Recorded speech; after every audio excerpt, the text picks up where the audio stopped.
Hello, hi, very good evening, all my students. This is Sanita. Welcome to Ganga TGT home science.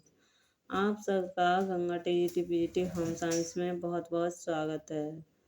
ये हमारी परंपरागत यानी व्यवसाय से संबंधित वीडियो हमारी कुछ टेक्निकल इशू के कारण छूट गई थी, वह मैं आगे पूरी करने जा रही हूँ। आप लोग इसे ध्यान से सुनिए। तो हम अपनी पिछली वीडियो में कहाँ तक पढ़ा चुके थे, तो हम ये यहाँ तक संरक्षण से मदद मिलती थी, यहीं पे हमारे छूट गई थी। तो यहाँ से हम स्टार्ट करते। बड़े हिंदू मंदिर और विभाजन राज्यों में राजसी शासक मुख्य चित्रकला का उदय धार्मिक उपासकों के संदर्भ में हुआ है। भारत के विभिन्न भागों में वास्तुकला की अगली क्षेत्र शैलियाँ देखने को मिलती हैं जो विभिन्न धर्मों को प्रदर्शित करती हैं। उदाहरण के लिए इस्लाम धर्म, सिख धर्म, जैन धर्म, ईसाई धर्म और हिंदू धर्म, ये सभी संपूर्ण देश में विशिष्ट रूप से साथ साथ ही अस्तित्व में थे। अतः विभिन्न उपासना स्थानों और मकबरों युक्त महलों, समाधि स्थलों इत्यादि के पत्थरों पर कुशलता से गढ़ी हुई हैं। क्या ये जो मूर्तियां हैं, ये चित्रकलाएं पुराने जो मकबरे महल हैं उनके ऊपर ये गढ़ी हुई हैं। ये इसमें बताया गया है। ये किससे गढ़ी हैं?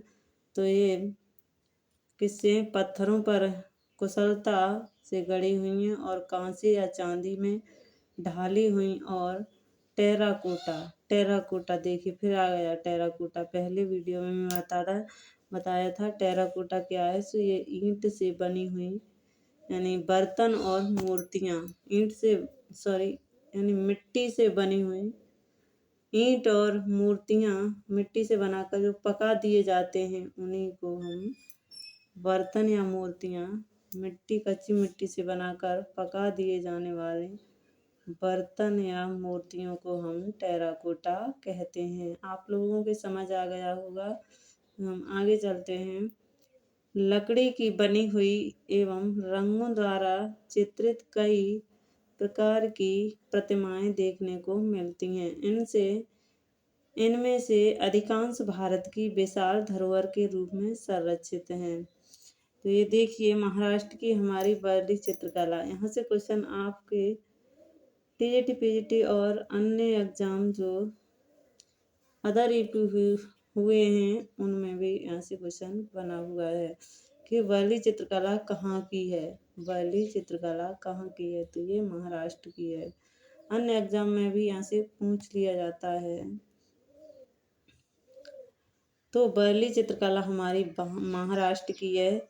महाराष्ट्र में कौन सी चित्रकला बनाई जाती है? तो वर्ली चित्रकला। आगे देखते हैं चित्रकलाओं का पुनः उद्धार एवं संरक्षण कैसे हुआ, ये भी देखते हैं। चित्रकलाओं का पुनरुद्धार संरक्षण। आज हमारे सामने इन कलाओं का पुनरुद्धार रिव्यूअल करना एवं इन्हें बनाए रखना एक बड़ी चुनौती है। इस चुनौती का सामना करने के लिए निम्न क्षेत्रों पर ध्यान दिया जाना आवश्यक है। नए डिजाइन बनाना। पॉइंट नंबर 1 है नए डिजाइन बनाना। पॉइंट 2 संरक्षण एवं परिष्कृत नीतियाँ बनाना। पॉइंट 3 पर्यावरण अनुकूल कच्चे माल का उपयोग। पॉइंट 4 प्रशिक्षण सुविधाओं की व्यवस्था। पॉइंट 5 पारंपरिक ज्ञान और संरक्षण। पॉइंट 6 बौद्धिक संपदा अधिकार सुरक्षा। कार्य आय जेंडर, इसके बारे में तो आप लोगों को मालूम होगा कार्य आय व जेंडर क्या है, तो इससे आप परिचित हैं। तो हम आगे देखते हैं आगे और क्या है। आगे इसी के बारे में दिया है कार्य आय और जेंडर। लिंग और जेंडर में अंतर, ये तो आप लोग जानते होंगे। लिंग और महिलाओं की समाज में भूमिका, ये हमें पढ़ना बहुत अनिवार्य है। तो महिलाओं की समाज में भूमिका क्या है, ये हमें जानना बहुत ज़रूरी है। तो सामान्य और अपेक्षित व्यवहार से भिन्न किसी भी प्रकार की विचलित, अनौपचारिक, अपरंपरागत और एवं कभी कभी अवज्ञाकारी हो जाता है। फिर भी समय बीतने के साथ भी भूमिकाएं और आचरण विकसित हो रहे हैं, जिसका परिणाम परिवर्तन के साथ निरंतरता में हो रहा है। आज पूरे भारत में स्त्रियां उत्पादन संबंधी कार्यों से और कुछ समाजों में विपणन कार्यों में भी लगी हुई हैं। आज हम महिलाओं का बहुत सम्मान भी मिलता है और आगे भी बढ़ी हैं।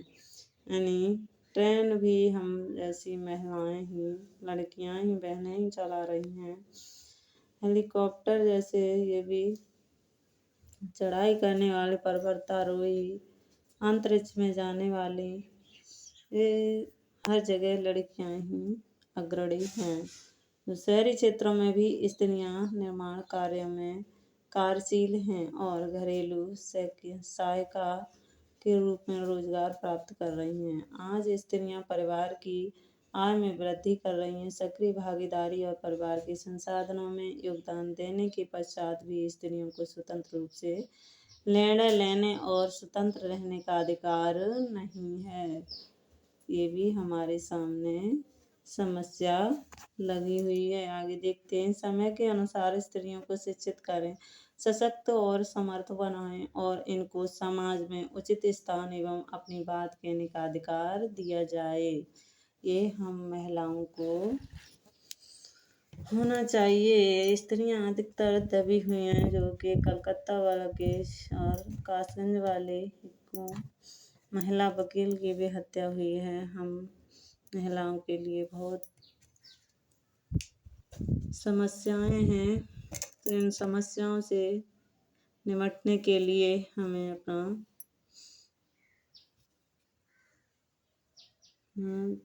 सशक्त रहना जरूरी है। महिलाओं को सशक्त बनाना, यानी आगे देखते हैं।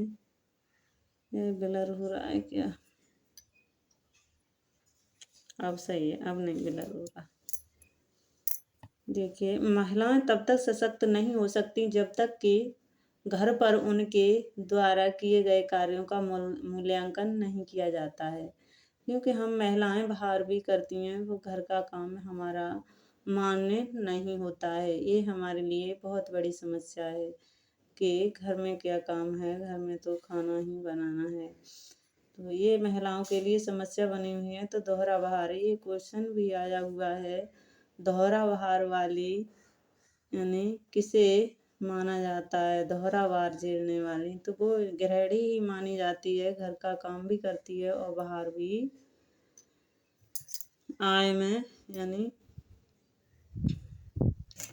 आया खेती या कुछ भी घर गांव में है तो खेती वगैरह कराना, बाहर का कार्य, और शहर में है तो ड्यूटी वगैरह जाना। तो ये डबल भार महिलाएं ही झेल रही हैं। गृहिणी को ही माना जाता है। आगे देखते हैं। आज भी महिलाओं द्वारा गृहिणी के रूप में किए गए कार्यों को आर्थिक गतिविधि न मानकर परिवार के प्रति उनका कर्तव्य और जिम्मेदारी माना जाता है। ये देखिए आ गया, हमारे घर का कार्य मान्य नहीं होता है। महिलाएं परिवार के भरण पोषण के लिए अपने जीवन में सभी स्तरों मां, बहन, बेटी, पत्नी, दादी के रूप में घरेलू कामकाज या परिवार के अन्य कार्य करती हैं। इनके लिए महिलाओं को जीवन भर ऊर्जा की आवश्यकता होती है। महिलाओं का इस तरह योगदान परिवार के लिए अन्य सदस्यों को अधिक दक्षता से उनकी भूमिका निभाने और कर्तव्य पूरा करने में सहायक होता है। अतः महिलाओं द्वारा किए गए घरेलू कार्य करने को आर्थिक योगदान एवं उत्पादन गतिविधि के समान महत्व दिया जाना आवश्यक है। फिर हम महिलाएं घर में कितना भी दादी, बहन, बेटी के रूप में कितना भी कार्य करें, पर वह कार्य हमारा मान्य नहीं होता। बाहर का कार्य करने के साथ घर का कार्य भी करना अनिवार्य होता है।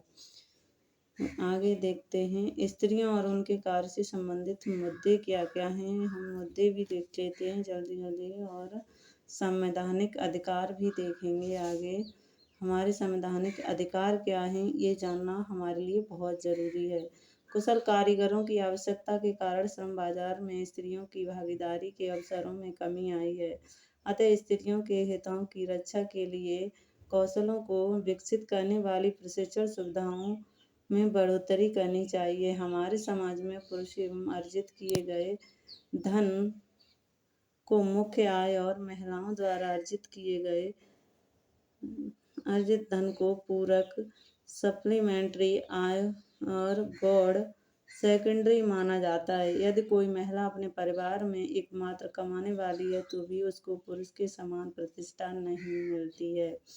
ये बात बिल्कुल सत्य है।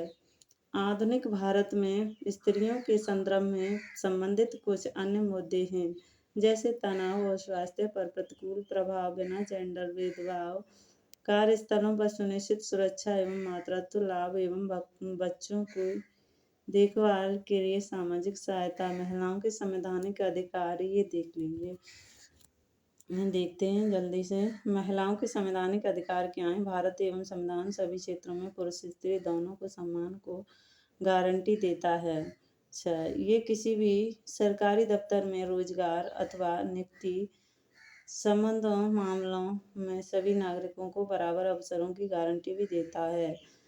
यह जाति, पंथ, रंग, प्रजाति अथवा जेंडर के आधार पर किसी भी रोजगार का दफ्तर में भेदभाव नहीं रोकता। ये किसी जाति या रंग जेंडर के आधार पर किसी रोजगार में दफ्तर में भेदभाव नहीं रोकता है। अगला देखते हैं, महिला मजदूरों को काम करने के लिए मनुचित परिस्थितियां ह्यूमन कंडीशंस देने की गारंटी देता है। अगला है हमारा पॉइंट, यह महिलाओं को कार्यस्थल पर किसी भी प्रकार की शोषण एक्सप्लॉयटेशन से बचाव की गारंटी देता है। यह महिलाओं को शैक्षणिक एवं आर्थिक प्रगतियों के लिए सहायता व प्रोत्साहन की गारंटी देता है। आगे देखते हैं, आगे हम ये सोच रहे हैं कि इसका क्वेश्चन करा। क्वेश्चन है हमारे उधर में, और ये चैप्टर तो बहुत बड़ा है। ये देखिए, महिलाओं के संवैधानिक अधिकार हैं। संवैधानिक अधिकार देख सकते हैं आप लोग। अभी तो ये चैप्टर बहुत बड़ा है। जीविका से संबंधित कार्य, मनोवृत्तियाँ क्या हैं, ये इसमें आगे बहुत कुछ पढ़ने को मिलेगा। महिलाओं से संबंधित महिलाओं के अधिकार देखते हैं, अधिकार देख लेते हैं जल्दी जल्दी। तो बिलर फिर होने लगा, देखिए